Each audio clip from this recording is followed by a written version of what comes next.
There are families across the country hoping recently proposed legislation will bring recognition to their loved ones who died while serving our country. For decades now, if a military member died in a non-combat plane crash, they weren't afforded some of the same treatment as those killed in action. But as Fox 17's Olivia Yatuma reports, these families, including one she met here in West Michigan, hope this new bill will bring new honor. Olivia? Yeah, Josh, this act is called the Flight 293 Remembrance Act, and among other things, would call for a publicly accessible database documenting all non-combat military plane crashes, ensuring the safekeeping of the names, ranks, and service details of the servicemen and women who have died. One woman kickstarted much of this missing not in action search, leaving a West Michigan family hopeful for closure 73 years after their brother's death.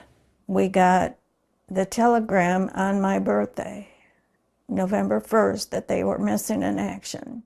In 1952, at just 12 years old, Claudette Bethke got word her older brother, Gale Doherty, died in a military plane crash in Alaska. The airplane was on their last maneuvers before coming home. It was called Operation Warm Wind, and it hit a mountain.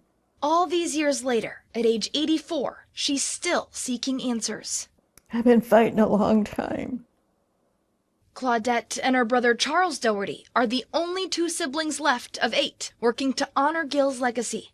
We've been trying to get answers from the government, which we never got a decent answer. These siblings want to see the Flight 293 Remembrance Act passed. Flight 293 was another flight in 1963 that went missing not in action. I'm hoping this act goes through to bring home not just my brother and his friends on the airplane, but all the other airplanes that's crashed in Alaska.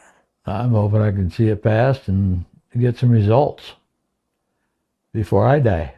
The act would provide recognition and support to families of service members whose lives were lost in non-combat military plane crashes. This act will create a database, bring awareness, and also make Congress look for us in all of this. Tanya Anderson Dell has played a big part in all of this as the founder of Honored Bound. My role in all this is that I'm honored and bound to make sure that our government holds true so we never leave our fallen behind. After her grandpa's plane also went missing in 1952, Tanya began looking for missing military planes herself. I'm really not cut out for this, but it is what it is.